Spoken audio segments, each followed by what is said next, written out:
What up, everybody? What is good? Welcome to the Damn Dude Podcast. This is season 2, episode 56. That makes 156 episodes in.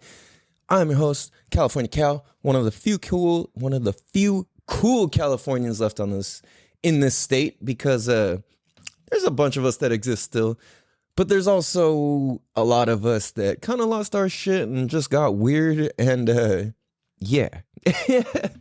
So, welcome to the show, everybody. Like I said, this is season 2, episode 56. And man, I am busy. If you're watching the video, you see I'm kind of like all crazy looking because I'm wearing my work clothes.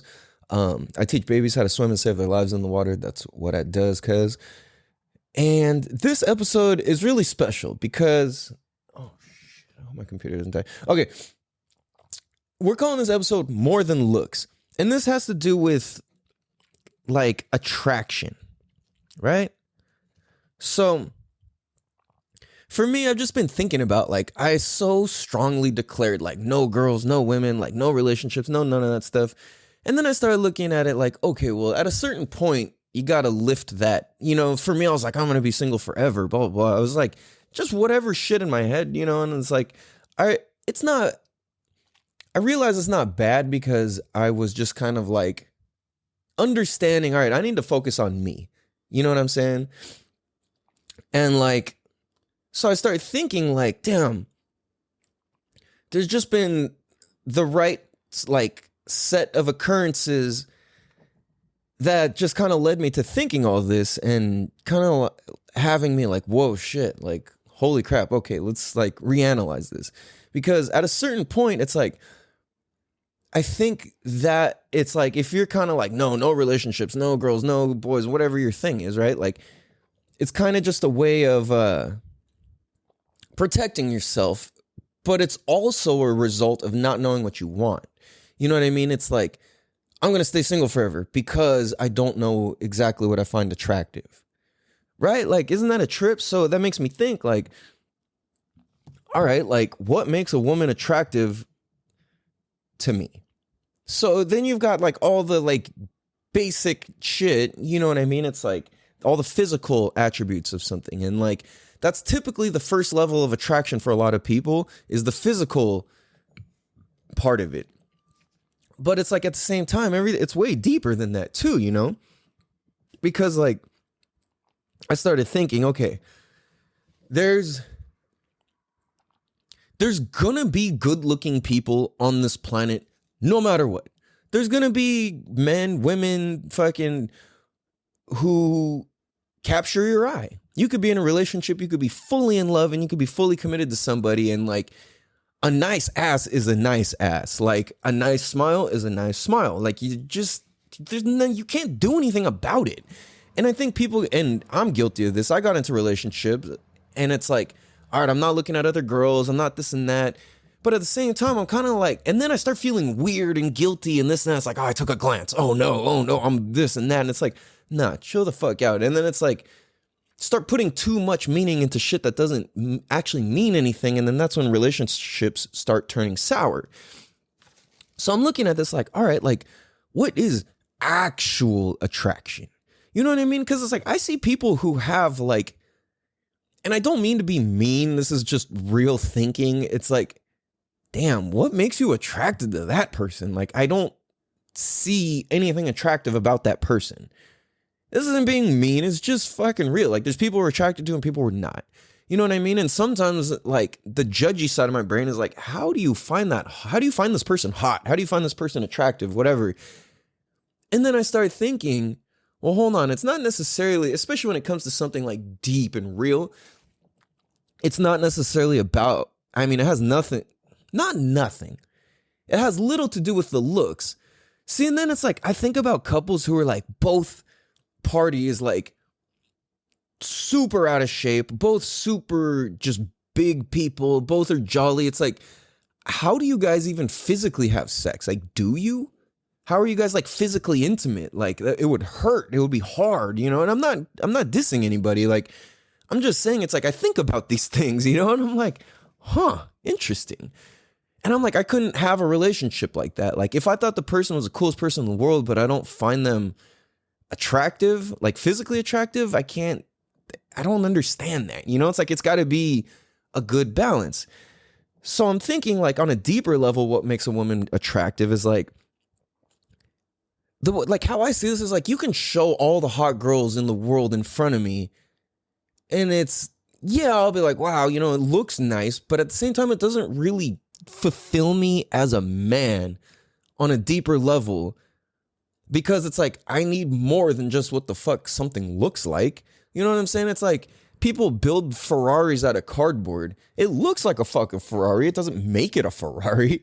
You know what I'm saying? So it's like, I'm like, okay, you look great, but what about your soul? What about your heart? What about your emotions? What about your emotional intelligence? What about your abilities as a mother, your abilities as a partner, your abilities to give and receive, your abilities to work through shit? You know what I mean? What about all that?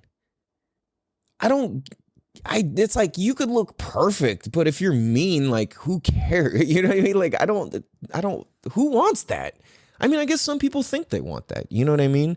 But I guess the idea is to be able to find somebody who fits both in all the criteria, right? It's like, well, I'm physically attracted to them, and it's like they fucking make love to my brain. You know what I mean? Like, that's really attractive. I think when you can find, for me, like thinking about it, it's like to find a woman who can do that exactly, where it's like, make love to your brain. It's like they mind fuck you. And I mean that not in like playing games like type of way and being a liar and this and that. That's not what I mean. I more so mean like they fuck your mind in the sense of like they're like what they have to say is so deep and so intimate and so just sexy and beautiful and like, whoa, like my soul is attracted to you, my heart is attracted to you, my brain is attracted to you, and I'm physically attracted to you. Like that opens up a whole nother thing. And I see that like, I don't know about all, but just kind of like in a general flashback sort of way of thinking, I can see that the majority of my relationships started based off of physical looks rather than a whole chemistry that really existed back and forth.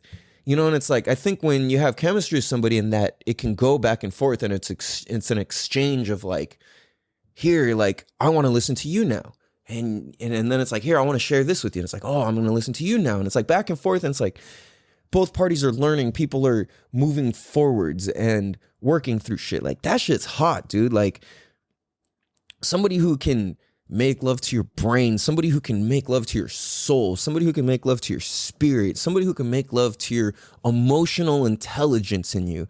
Like I know for me, I'm incredibly attracted to really just in general, like anybody who can speak in like to my emotional intelligence. So if you add being sexy, being cool, being hot, being funny, being all of these things to that, holy shit, you got the perfect package. Like that's like a whoa. Like people like you do not come around because you're the only one like you. You know?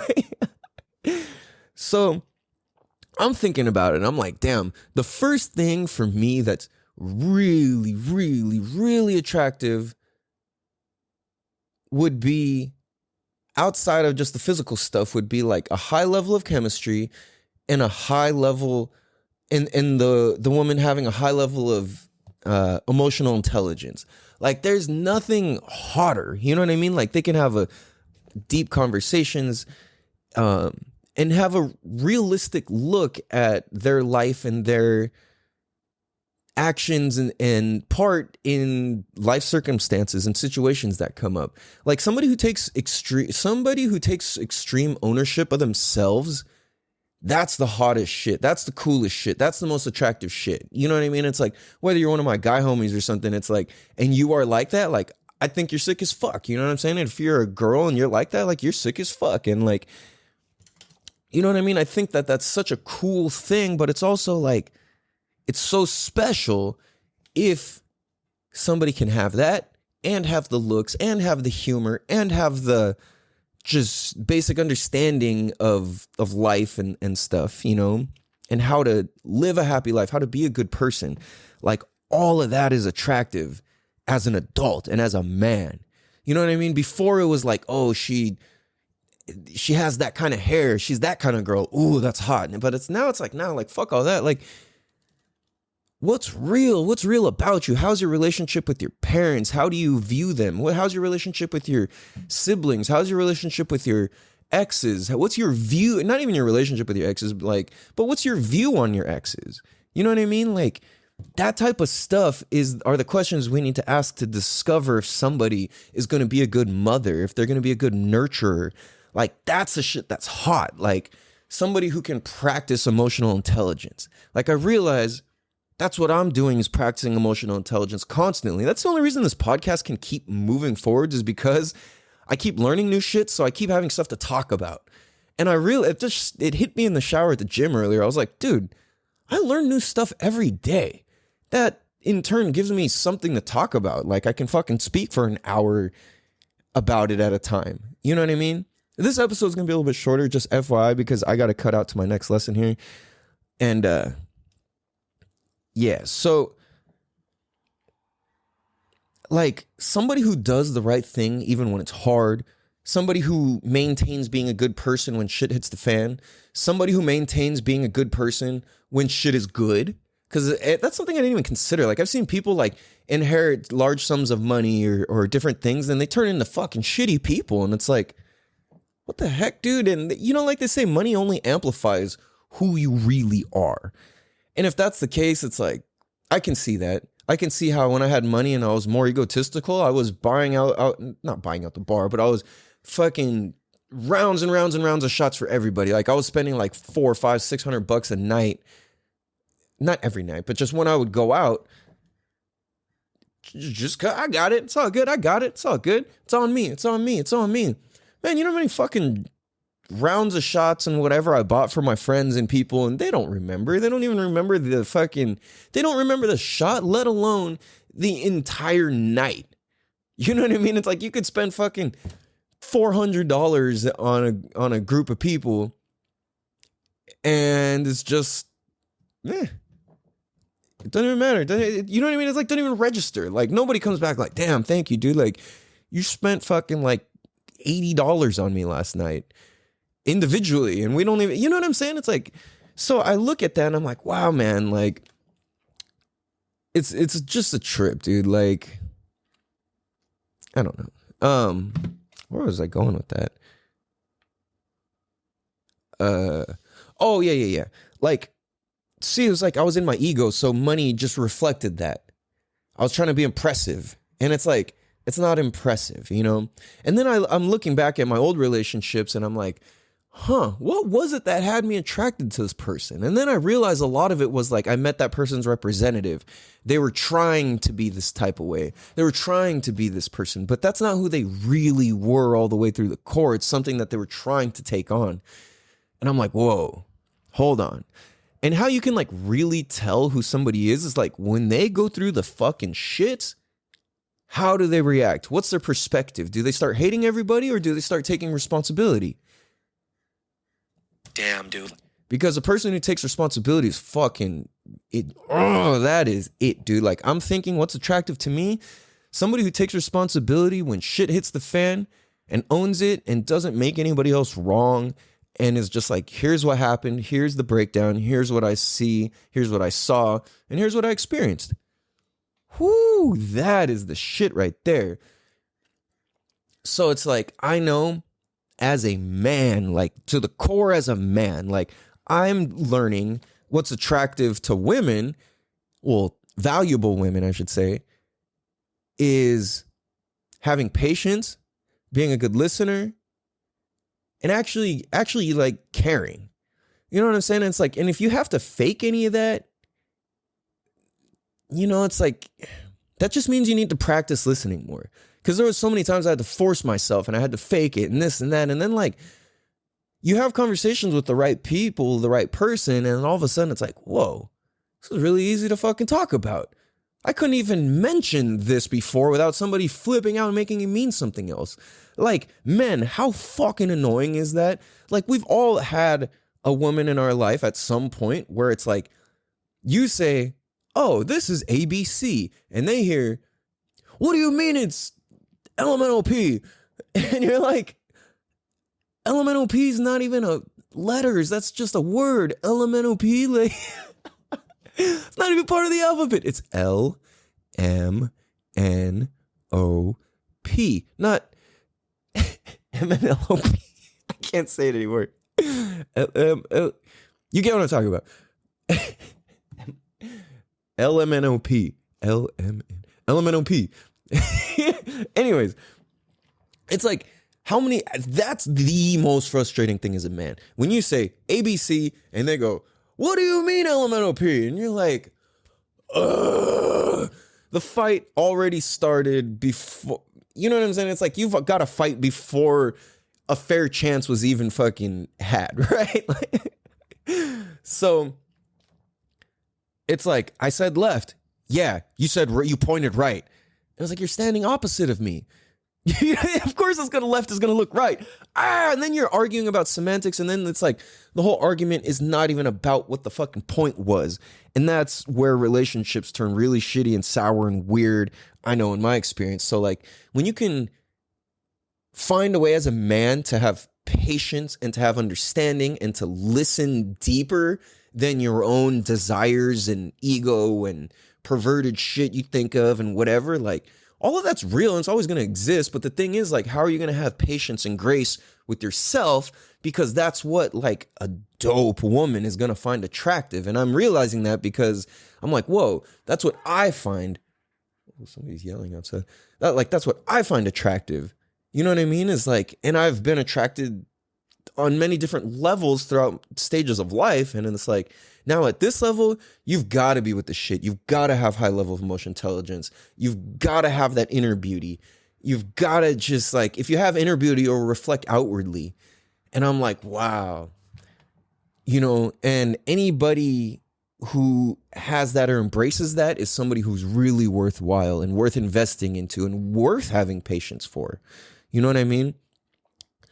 So yeah, it's kind of like my wrap up of like, dude, like, really, it's way more than about looks, and it's way more than just about urges. It's like there comes a point if you take on some real grown man shit in as far as like evolving yourself as a man, you're gonna keep hitting these phases of what you like and what you desire and what's attractive to you and what and how and why and who is attractive to you. You know, it's like, because the more that you grow, the more that somebody else has grown, you find their growth attractive. And it's like, for me, somebody who's willing to continue to work on themselves and grow, and they are fully committed to that for the rest of their lives, like, yo, that's the fucking shit. There's nothing doper than that. So I think the ultimate takeaway is like, you gotta, if we're gonna get involved in any sort of relationships or anything, we have to ask the right questions to set ourselves up for that. Because the questions that we ask are the questions that we view life from. And if all I'm asking questions about is like, oh, what's your favorite color? What's your favorite ice cream? What's your favorite store? What's your favorite brand? What's your favorite car? Like, all that doesn't really matter. You know what I mean? Like, I don't give a fuck if I have a girlfriend or wife or whatever who doesn't remember my favorite color, what number, or, you know what I'm saying? It's like, I don't give a fuck. Like, are you a good person? Are you willing to like put in the efforts and do whatever to like make me feel special? Cool, you know? So I realized, like, dang, all the work that I do on myself, that's attractive to see when somebody else does that. Damn, dude. You know what I mean? So I think emotional intelligence and somebody who fucks with themselves hella tough is the first things to look for. Ask about how a person's relationship with their mom, their dad, their family, their relatives, their cousin, their whatever, their whole general outlook. Like, the more you can have a window into the ugliest sides and versions of people sooner, the better you get a read and the better shit's going to work out for you. Because if you can accept how they handle shit at their lowest point, then everything's going to be pretty fucking cool from there on out. You know what I mean? So that's how I see it. But yeah, it's like, if you see or understand and feel there's like something special, slow down and observe it. You don't got to do anything out of integrity. Just slow down and observe things. I think it's important. And if you're the opposite partner and your partner tells you, hey, I'm feeling like this, like, I don't know if I want to see somebody else. I don't know if I want this or that or whatever it is, right? Even though it's hurtful, step back and look at it objectively. And it's like, all right, like, how can we actually go about this in a way that is good for us all? You know what I mean? Like, how can we grow together? I think that's dope. Like, if you can find somebody where you can grow together, that's the hottest shit ever. So yeah, man, more than looks, attraction. It's an interesting thing, you know? A lot of us kind of just ignore it and go with what feels good, but we don't even have any real awareness or understanding of it. So let's bring some awareness and understanding to that and some intelligence to our level of attraction. What do you find attractive and why? You know what I mean? So be sure to tell a friend to tell a friend to tell their best friends, cousins, uncles, best friends, pigs, farmers, cousins, best friends, videographer about the Damn Dude podcast. Leave us a 5-star written review wherever you can find podcasts, audio podcasts, Apple, iTunes. Leave us a 5-star written review. It helps us there the most, I would say. And yeah, that. Clack, clack. Have a beautiful day. Much love. California Cow. Love you guys. Have a beautiful day. Much love. Damn, dude. Damn, dude. Peace. Damn, dude. Damn, dude.